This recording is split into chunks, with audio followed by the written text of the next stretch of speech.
아직도 비트코인이 4년마다 오르고 4년마다 끝난다는 그 낡은 공식만 믿고 계신가요?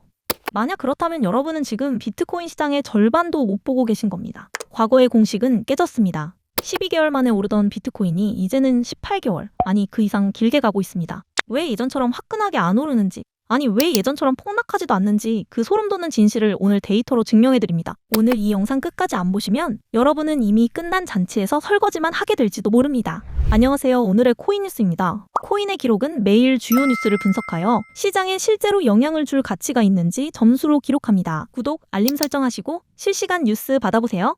오늘의 뉴스 시작하겠습니다. 오늘의 코인 시장 영향지수는 5점 만점에 3점입니다. 비트코인의 DNA 자체가 완전히 바뀌었기 때문입니다. 이제 반감기보다 더 중요한 것은 기관의 비밀 금고와 미국의 유동성입니다. 완전히 바뀐 비트코인 투자 지도를 지금 그려드립니다. 챕터 1. 늘어지는 고점, 비트코인이 느림보가 된 진짜 이유. 먼저 과거 사례 중 비트코인의 역대 상승장을 보면 한 가지 아주 흥미로운 공통점이 발견됩니다. 바로 정점에 도달하는 시간이 계속해서 길어지고 있다는 사실입니다. 실제 데이터를 볼까요?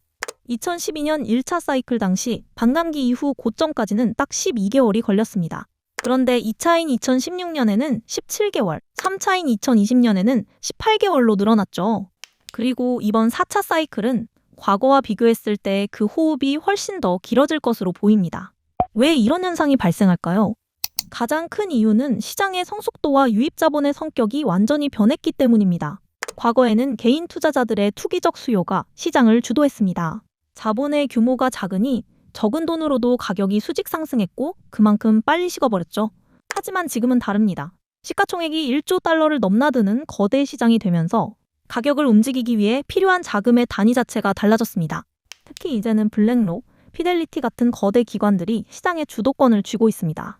이들은 개인들처럼 하루 이틀 보고 단타를 치는 게 아니라 수개월에서 수년에 걸친 알고리즘 매수와 분기별 포트폴리오 조정을 통해 움직입니다. 즉, 상승의 에너지가 한꺼번에 폭발하는 게 아니라 장기간에 걸쳐 서서히 유입되는 구조로 바뀐 것이죠. 데이터는 분명히 말하고 있습니다. 덩치가 커진 만큼 예전보다 속도는 느려졌을지 몰라도 훨씬 더 묵직하고 멀리 가는 장기 우상향 체제로 진입했다는 것을요. 챕터 2. 온체인 데이터의 함정. 지표는 고점인데 왜 안 떨어져? 초보자분들이 가장 헷갈려하는 게 온체인 지표입니다. 쉽게 말해 비트코인 장부를 투명하게 들여다보는 건데 여기서 가장 중요한 게 MVRV라는 지표입니다. 복잡한 계산식 필요 없습니다. 사람들이 지금 얼마나 이득을 보고 있느냐를 수치화한 겁니다. 과거에는 이 숫자가 1.9 정도면 이제 바닥이다라고 했습니다. 그런데 지금은 6개월째 이 1.9에서 2.2 사이를 지루하게 횡보 중입니다. 지표상으로는 더 올라야 하는데 왜 제자리일까 싶으시죠? 이유는 간단합니다. 블랙록 같은 거대 기관들이 비트코인을 사서 일반 장부에 안 찍히는 비밀금고, 커스토디에 꽁꽁 숨겨버렸기 때문입니다. 현물 ETF로 들어오는 물량은 우리가 보는 일반적인 온체인 지표에 100% 잡히지 않습니다. 블랙록의 평균 단가가 약 5만 5천 달러에서 6만 5천 달러 사이로 추정되는데 이 물량들은 역대급으로 홀딩 중입니다. 즉, 실제 MVRV는 지표상 보이는 것보다 훨씬 높은 2.5 이상일 가능성이 큽니다. 지표상 고점 같아 보여도 실제로는 아직 먹을 구간이 충분히 남았다는 소름 돋는 결론이 나옵니다. 챕터 3. 공급 충격의 비밀. 장부에 없는 80%를 봐라. 거래소 잔고가 최저다. 이제 공급 충격으로 폭등한다는 뉴스 많이 보셨죠? 하지만 왜 가격은 안 튈까요? 그 이유는 CME 시카고 상품거래소 선물시장 때문입니다. 기관들은 현물을 사서 금고에 넣는 동시에 선물시장에서 숏을 쳐서 위험을 회피합니다. 이걸 베이시스 트레이딩이라고 하는데 이 물량은 우리가 흔히 보는 업비트나 바이낸스 잔고 데이터에 합산되지 않습니다. 온체인 데이터는 전체 시장의 겨우 20%만 보여줄 뿐입니다. 나머지 80%는 장외거래 OTC와 기관용 금고에서 소리 없이 움직이고 있습니다. 이제는 개미들의 눈치 싸움보다 기관들의 해징 포지션을 읽는 자가 시장을 지배하게 될 것입니다. 챕터 4. 주도권의 변화. 개미의 포모에서 기관의 알고리즘으로. 예전 상승장은 개미들의 나만 못 벌면 어떡해 하는 포모 심리가 주도했습니다. 그래서 미친 듯이 올랐다가 마이너스 80%씩 빠지는 지옥 같은 시즌 종료가 있었죠. 하지만 지금은 주도권이 기관에게 넘어갔습니다.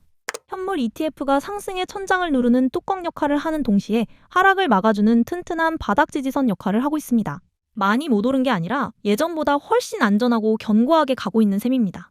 이제 조정폭은 과거처럼 마이너스 80%가 아니라 마이너스 30% 수준의 건전한 조정으로 끝날 확률이 높습니다. 주기가 4년에서 6에서 8년으로 늘어나며 유동성 중심의 진화된 사이클로 바뀌고 있는 겁니다. 챕터 5. 투자의 기준을 재정립하라. 리인덱싱. 자, 그럼 우리는 이제 무엇을 보고 투자해야 할까요? 기관 가중치를 넣은 3가지 새로운 필승 전략입니다. 첫째, MVRV 지표에 기관 할인을 적용하세요.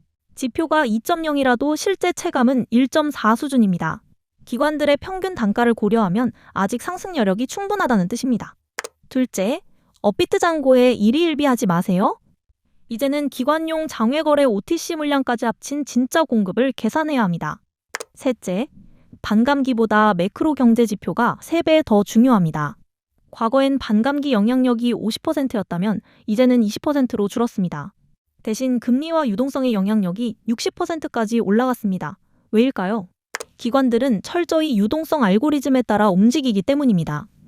자, 오늘 비트코인의 새로운 사이클에 대해 알아봤는데요. 내용이 조금 어려우셨을 수도 있을 겁니다. 그래서 오늘 다룬 핵심 내용 정리해 보겠습니다. 첫째, 비트코인 4년 주기설은 이제 6에서 8년의 장기 우상향 사이클로 진화했습니다. 과거엔 개미들이 12개월 만에 불을 지피고 끝냈다면 이제는 기관들이 들어오며 상승의 호흡이 훨씬 길어졌습니다. 빨리 안 오른다고 조급해 하실 필요가 전혀 없다는 뜻입니다. 둘째, 눈에 보이는 온체인 지표보다 기관의 평단이 훨씬 더 중요합니다. MVRV 지표가 고점처럼 보여도 블랙록 같은 기관들의 평균 단가인 6만 달러 근처를 고려하면 실제 시장은 아직 과열되지 않았습니다. 지표에 기관 가중치를 곱해서 보는 지혜가 필요합니다. 셋째, 반감기라는 공급 뉴스보다 미국의 금리와 유동성이라는 거대 경제 흐름이 가격을 결정합니다. 이제 반감기 영향력은 20%로 줄어든 반면 매크로 영향력은 60%까지 올라갔습니다. 채굴기 대수보다 연준의 입동향을 보는 자가 다음 상승장의 주인공이 될 것입니다. 결국 비트코인은 예전보다 더 천천히 하지만 훨씬 더 단단하게 가고 있습니다. 과거의 낡은 잣대로 기회를 발로 차지 마시길 바랍니다. 자, 오늘 영상은 여기서 마무리할 텐데 가시기 전에 여러분의 선택을 들려주세요. 오늘의 코기 퀴즈 나갑니다. 여러분은 비트코인이 예전처럼 4년 주기로 끝날 거라 보신다면 1번, 아니면 기관 주도의 장기 상승장으로 진화했다고 보신다면 2번, 번호와 함께 그 이유를 댓글로 남겨주세요. 논리적인 답변을 주신 구독자분들께는 저희가 기존 유료로 제공하는 프리미엄 추세 지표를 100% 무료로 드립니다. 또한 구독만 하셔도 4가지 혜택을 다 드리고 있으니 반드시 구독 후 설명란과 고정 댓글 링크로 무료 혜택도 신청하세요. 저는 내일 더 날카로운 기록으로 돌아오겠습니다. 감사합니다.